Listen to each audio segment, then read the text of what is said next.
Please, put on your headphones. I promise there won't be any loud sounds, but this video is going to hurt. There's a study about hypersounds and how they cause headaches. These sounds are too high-pitched to hear, like the one added to this video playing right now, but cause headaches they still do. The hypersound in your headphones is pressing on your inner ear, stressing the nerves leading to your brain where, if the headache hasn't started already, it soon will, as the exposure causes headaches after only 10 seconds.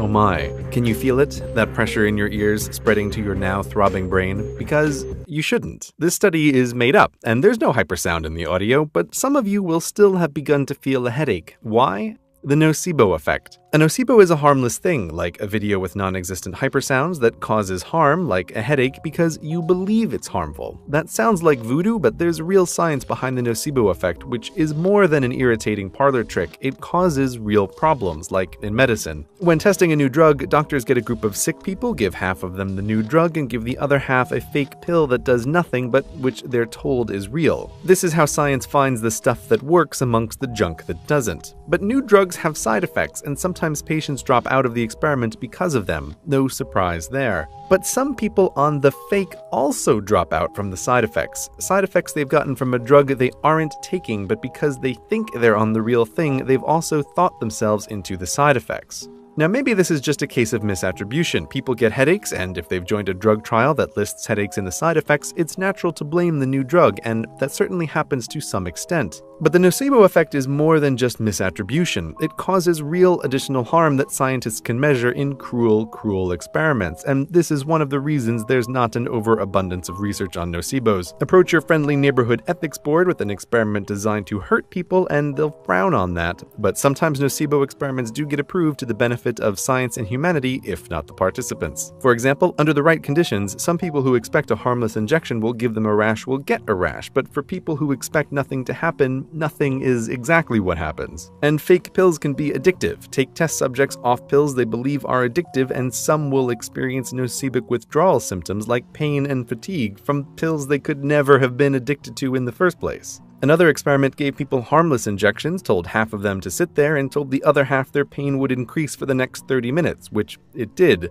But in this situation, there's a drug that can block the nocebo effect, and those who were told the injection would hurt, but were also secretly given a nocebo-blocking drug, did not report an increase in pain, showing that the nocebo effect is a real physical process. In all these nocebo experiments, it's the belief in harm that matters. If someone dressed as a voodoo witch doctor popped up and hexed you with a curse of great pain, no effect. But in a room with a real doctor and his clipboard and a big science machine and a needle in your arm, you'll take his words rather more seriously. Which is why doctors say this won't hurt a bit, rather than, oh this? It's going to hurt. Like, a lot. Which, by the way, was a real experiment done on women undergoing labor during spinal injections. Guess how that turned out. But nocebos don't end here. While illnesses like the flu spread from contact with disgusting germ-infected humans and the things they touch with their disgusting germy hands, a nocebo spreads from mind to mind, no contact required. A notable example happened in a Tennessee high school. One teacher reported a strange smell in her classroom and developed symptoms of headache, nausea, and difficulty breathing. These symptoms spread to some of her students and from them to others in the school. Almost 200 people ended up at the local hospital, but all medical tests came back with nothing, nor was anything harmful found at the school. This was a nocebo. The belief that the air was making them sick spread from mind to mind. Everyone who got sick heard about the symptoms from someone else. When this happens, it's called mass psychogenic illness. The treatment in these cases is to separate those with symptoms from the rest and reassure the ill that yes, their symptoms are real, but no, they haven't been exposed to anything toxic, and yes, people are getting better quickly.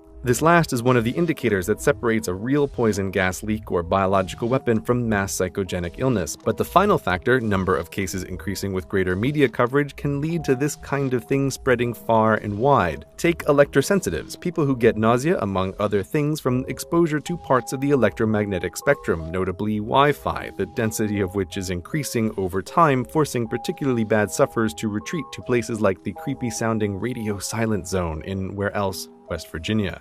But put electrosensitives in a room with a Wi-Fi router and they can't actually tell via their symptoms if it's on or off. Instead, their symptoms track with being told if it's on or off. And if you make a group of people without electrosensitivity watch a news report on how Wi-Fi makes you ill while another group watches something uninformative and afterward expose both groups to a fake Wi-Fi signal, only those who watch the news report feel sick. There's a similar phenomenon called wind farm disease with similar side effects, which turns up where it's been talked about on the local news, but not in other places in the same country with the same wind farms where it isn't. All this makes it too easy to mock people for thinking they're getting sick from Wi-Fi or wind farms with Wi-Fi, but it's important to realize they're not crazy. The side effects are real, they're just wrong about the source. All evidence points to the belief in electrosensitivity as the cause of electrosensitivity, which means the news reports talking about these illnesses are spreading a kind of mind virus. And while these are exotic examples, there's also evidence that some allergies and asthma cases are nocibic and thus able to be spread in the same way. To be clear, if someone's having an asthma attack, that's not the time to tell them you know they're being a drama llama because you watched an internet video about the nocebo effect. They're really having an asthma attack and they really need something to make it stop, and that's really not you showing off your knowledge. Harmful things aren't just harmful because we believe they are. The right dose of arsenic will kill you just as surely as an anvil to the head, no matter your insistence otherwise. But the nocebo effect does show that our beliefs about otherwise harmless things can make them harmful, which means that our voodoo doctor's hex from before really could work, but only if you were foolish enough to believe him.